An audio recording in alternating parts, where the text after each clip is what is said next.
Letter 33. My dear Father, in this letter will be continued my account of the trial, if such it can be called, of Jesus.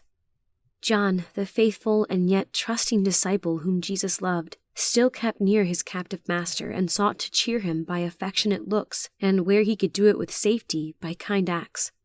More than once he was rudely thrust aside by the fiercer Jews, and once several men seized upon him and would have done him violence if Caiaphas, to whom John is remotely related and who knows him well, had not interposed. And while John was thus doing all that he could to soften the asperity of his friend's treatment, we at home were exerting ourselves to soothe the maternal solicitude of Mary of Nazareth, his noble and heartbroken mother. Herod, the tetrarch of Galilee, was breaking his fast with fruit and wine at a table overlooking by a window the street of the Gentiles, when the noise of the advancing thousands of the Jews reached his ear. He started from the table and said, "These people are surely up in insurrection against Pilate." "No, great prince," answered the lad Abel, his cupbearer, who is related to John, and has told me many of these things. "They have taken the Nazarene prophet Jesus and are trying him for sedition." "This uproar proceeds from no trial, but from a wild mob in motion, and they seem to be approaching," was his answer to him. As Herod spoke, he went to the lattice of his basilica and beheld the head of the multitude just emerging into the street. "There are spears and Romans in the van, and I see priests and peasants mixed together. I now see the cause of all the tumult, a mere youth, bound and soiled and pale as marble. What, sirs, this is not the great prophet of whose fame I have heard?" he said, turning to his officers. "What mean they by bringing him hither? Yet, per Baccho, I am glad to get a sight of him." The crowd, like the swelling Nile, flowed towards the gates, roaring and chafing like its mighty cataracts, so that there was something fearfully sublime in this display of the power of human passions. Emilius with difficulty succeeded in getting his prisoner into the piazza of the palace. "Most royal prince," said Emilius, kneeling before Herod and presenting a signet, "I am sent by His Excellency Pontius Pilate, the Roman procurator of Judea, to bring before you this person accused of blasphemy.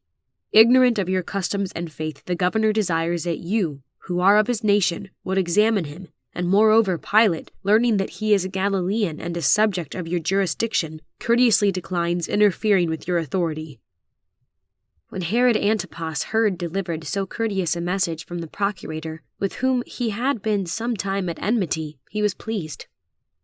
"Say thou, Sir Knight, to His Excellency, the most noble and princely governor of Judea, that I appreciate his extraordinary civility, and that nothing will give me more pleasure in return for such distinguished courtesy than to be considered by him his friend, and that I regret any occurrence that has hitherto estranged us."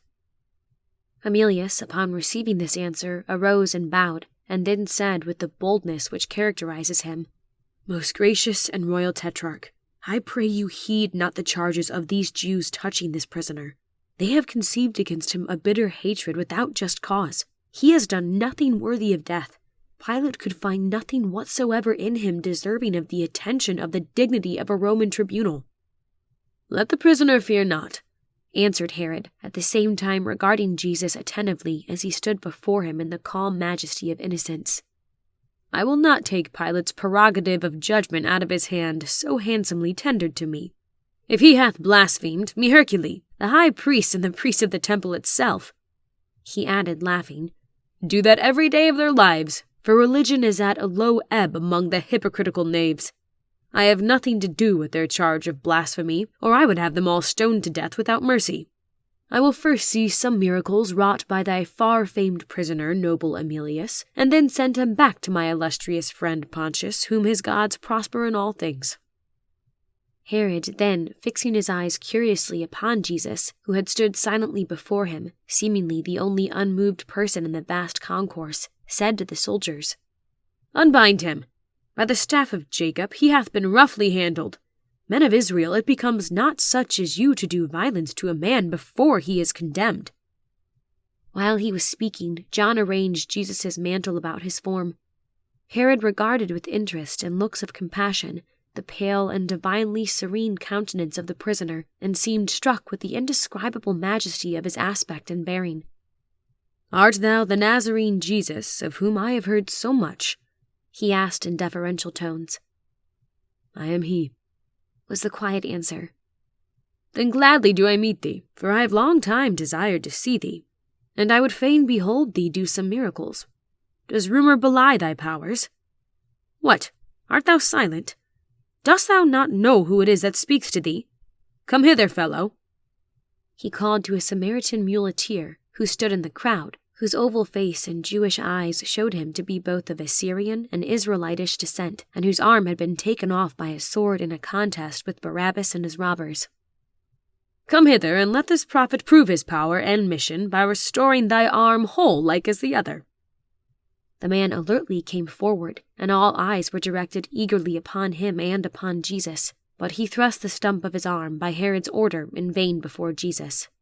The eyes of the prophet moved not from their meditative look upon the ground.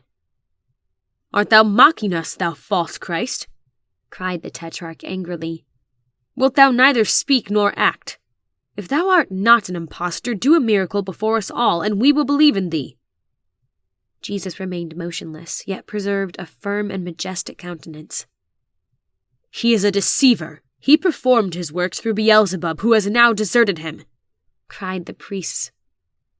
"Nazarene," said Herod, "I am a Jew also. If thou wilt prove to me by a sign that I will name that thou art the Christ, I will not only become thy follower, but will let thee go free. Thy silence is an insult to my power. Thou seest yonder marble statue of Judas Maccabeus. Command the sword in its hand to wave thrice above its helmeted head, and I will bend the knee to thee. Nay, wilt not? I will give thee then something easier to do. Seest thou the carved pomegranates in the entablature of the wall? Bid the one which hangs over this column become ripe natural fruit and fall at my feet. No. He has no power. His friend Beelzebub hath given him up into our hands. Death to the necromancer," were the terrible words which now made the hall tremble. "See the whirlwind thou hast raised, O Nazarene," cried Herod, rising. "If thou art a prophet, no harm can they do thee. And if thou art an impostor, if they kill thee, thou deservest thy fate. I give thee up into their hands. Save thyself if thou be the Christ." Scarcely had Herod spoken these words, relinquishing Jesus into the hands of his foes, than with a savage cry, as the famished jackals in the desert rush upon their prey, they rushed upon their victim. Emilius could not protect him. Nay, some of Herod's soldiers, whom the Jews had half intoxicated with wine, joined them as soon as they saw their master Antipas had cast him off, and began to scoff and mock him, and one of them thrust a helmet on his head and pulled the visor down over his eyes. "Nay," said Herod on seeing this, "as he calls himself a king, remove the helmet and crown him, and robe him royally, and place a scepter in his hand, and lo, yonder block will make him a proper throne. We must show Pilate how we Jews serve men who usurp the power of his master Caesar." One of his men of war brought a cast-off robe of purple which belonged to Herod, and with loud shouts of laughter and coarse jests, they robed him in it, unresisting as a lamb wreathed for the sacrifice. Someone then twined the creeping thorn which grew on the outer wall, and twisting it into the shape of a crown, handed it over the heads of the men to Abner. When Abner saw the crown, he smiled with malicious gratification, and nodding approvingly to the man, said, "This is what we needed. Nothing could have done better." And with his 2 hands he placed it upon the head of Jesus, pressing cruelly the sharp thorns into his temples till the blood trickled from a dozen wounds. Jesus made no complaint, but the pain forced large bright tears from his eyes, which rolled down his cheeks and fell among the purple robe like glittering pearls. "Here is also a scepter for our king," exclaimed the Samaritan with one arm, using the one to reach a piece of reed from which a Passover lamb had been slung to those who were arraying Jesus. This was thrust into the prophet's grasp, and he held it patiently. His submission, his silence, his endurance of pain, his constant dignity, and the majestic submission which he seemed to manifest to all their insults and tortures, brought tears into the eyes of Emilius. Even Herod stood amazed at such godlike forbearance, and said to his chief captain, "If this man is not the Son of God, he is worthy to be defied. Such sublime patience is more than human. It is divine. You Romans, Emilius, would make a hero of such a man, and when he died, worship him as a god." Then, mighty prince, why suffer him to be thus treated? Asked Emilius. It is his own choice. I haven't treated him fairly. I asked of him but one of those miracles men say he works as proof of his messiahship, and he works me none, shows me no sign. The inference is that he can do none, and therefore he is an impostor. Most royal prince, said Abner aloud, thou now beholdest the King of the Jews, crowned, robed, and sceptered. And he pointed to Jesus. Hail, most puissant and potent sovereign of Galilee! Hail, King of fishermen! Cried Herod, mocking him, and seemingly greatly amused at the jest. Hail, powerful king! What fellows, men-at-arms, and all ye gapers! Bend ye not the knee before this royal personage? Do homage to your king! Upon this many who were around him kneeled, and some mockingly even prostrated themselves before the prophet. But he stood so very like a monarch that others, who were about to mock him, refrained, while Herod turned away with a troubled look, saying abruptly, Take him back to the procurator. Once more the vast multitude were in motion, and with cries and insults escorted Jesus from the presence of Herod back to the praetorium. When Pilate beheld their return in this manner, he was greatly vexed. When once more Jesus stood before him, arrayed as I have described in the gorgeous robe and crown, Pilate, turning towards Caiaphas and the priests, said angrily, What more will ye have? Why bring this man again before me? Behold, I have examined him before you and have found no fault in him. Ye proved nothing by your witnesses touching those things whereof ye accuse him. I then sent you with him to Herod, and lo, the Tetrarch of Galilee, one of your own nation, finds naught in him worthy of death. Doubtless he has said something about not paying tribute, and deserves for this a light punishment, but not death. I will chastise him, charge him that he be more cautious, and let him go. If thou let this man go, thou art an enemy of Tiberius, answered Caiaphas. Seest thou what a commotion he has raised in the city? If he is released, there will be a revolution. In the name of Olympian Jove, O Nazarene, what hast thou done to incense these Jews? If thou art their king, prove it to them or to me, demanded Pilate, greatly troubled. My kingdom is not of the earth, answered Jesus. If my kingdom were an earthly one, then would my servants fight that I should not be delivered to the Jews. But my kingdom is not of this world. Then thou confessest thyself a king? Exclaimed Pilate with surprise. Thou sayest that which I am, a king. To this end was I born, and for this cause came I into the world, that I should bear witness to the truth. Truth? What is truth?